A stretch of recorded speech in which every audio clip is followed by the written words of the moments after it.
Саламатсыздар ма, құрметті студенттер? Қашықтықтан оқыту онлайн сабағымызды бастайық. Қызылорда облысы Арал индустриялдық-техникалық колледжі құрылыс электрослесарь мамандығының өндірістік оқыту шебері Бекент Болат Балғабайұлы. Өндірістік сабағымыздың тақырыбы электр қозғалтқышты жөндеп іске қосу. Сабағымыздың мақсаты білім алушыларға электр және электр жабдықтарды пайдалану, қызметін көрсету және жөндеу бойынша әдістерін меңгерту. Сабаққа қолданатын құрал жабдықтар мен және техника қауіпсіздік ережесі. Асинхронды электр қозғалтқыш моделі IER 160M8. Электр қозғалтқыштың қуаты 11 кВт, 750 айналым минутына. 10 амперлік батырмалы қосып ажыратқыш, конденсаторлар түрлері, конденсатор қосқыш.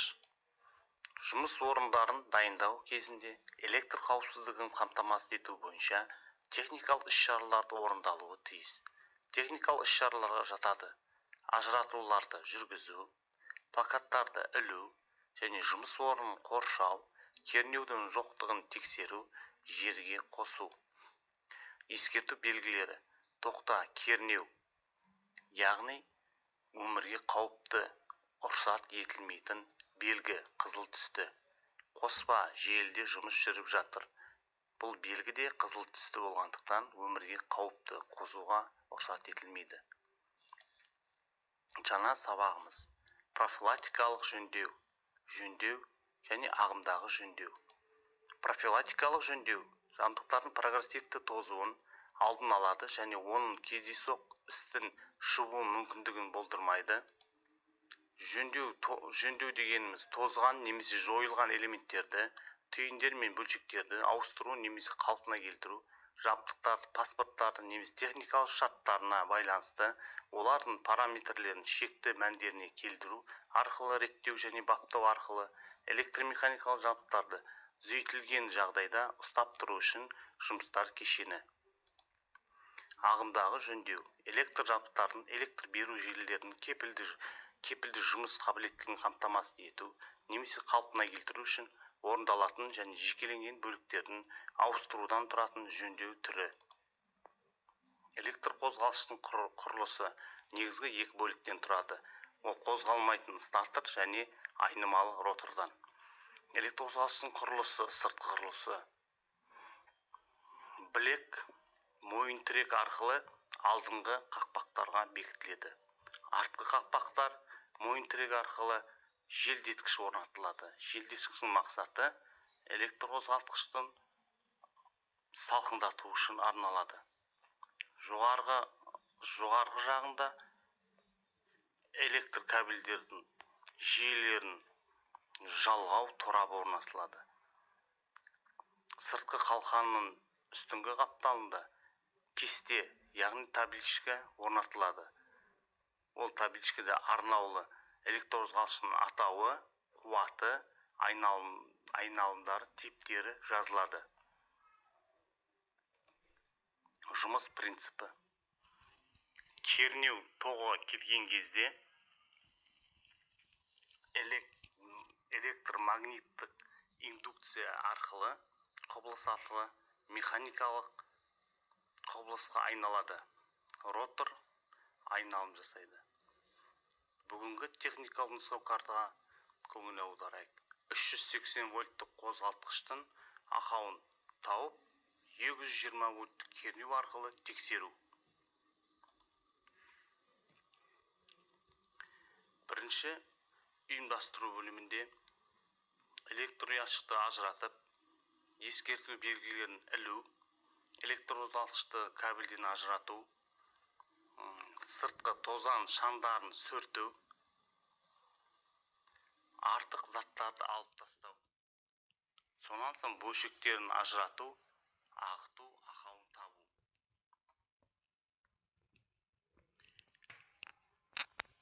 Ауыстырған бөлшектерді тексеріп, арнаулы аспаптармен тексеріп, ары қарай қосып ажыратқыш батырмаларын жалғау сұлба бойынша конденсатор түрлерін жалғап электр қозғалтқышты 380 вольтты 220 вольттық кернеу беріп жұмысын тексеру. Асинхронды электр қозғалтқыш монтажы, стартерді ауыстыру, ағымдағы жөндеу. Бөлшекті роторды алғаннан кейін сыртқы көзден ақ көрініп тұр. Қозғалтқыштың орамы тұйықталып күйген. Сондықтан стартерді ауыстырамыз. Стартерді ауыстырмастан бұрын оның жалғану орамдарының сымдарының қосылу түйіспесіне көңіл аударайық. 380 вольттық электр қозғалтқыштың жұлдызша қосылу тәсілінде роторға тұйықталған және мына кесте бойынша жалғанады. Көлденінен 6, 4, 3.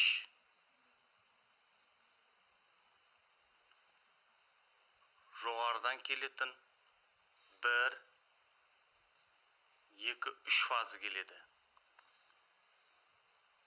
220 кернеуінде 3 бұрышты тәрізді жалғанған орамдар және роторға тұйықталмаған. Тігінен кесте бойынша жалғанған түймелері 1 мен 6, 2 мен 4, 3 мен 5. Осы кесте бойынша өзгертілмей жалғанады. Әрі қарай стартеріміздің орамын тексереміз. Яғни амбива өлшеуіш құралымен, тестермен анықтаймыз. Екі орамның сымын жалғап тексереміз. Ақаусыз болса 0,36 Ом көрсету керек. Ақау бар жағдайда 0 Ом көрсетеді.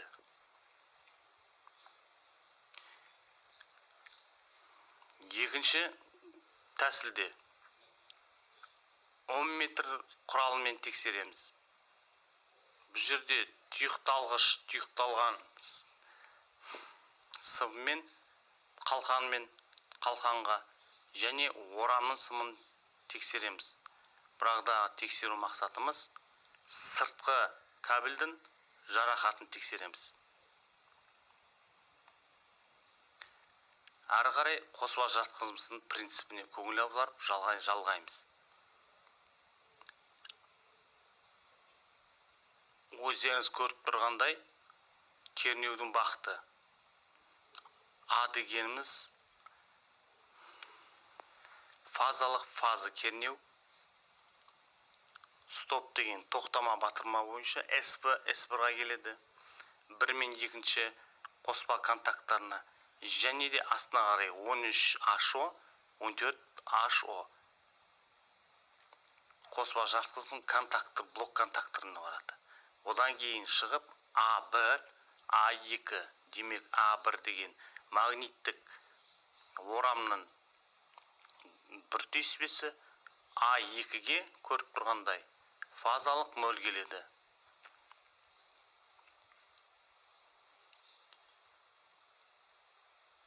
Қосқыш пусковой батырманы SP2-ні ашық күйінде тұрған контактыны қосқан күйімізде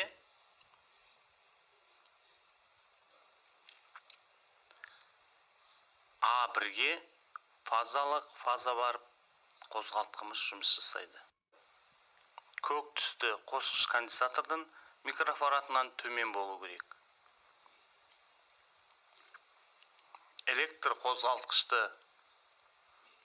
жұмысқа іске қосқаннан кейін қосқыш көк конденсаторды ажыратып тастауға болады. Жұмысшы конденсатор ары қарай жүктемелі жұмысын өзі алып кетеді. Назарларыңызға рахмет.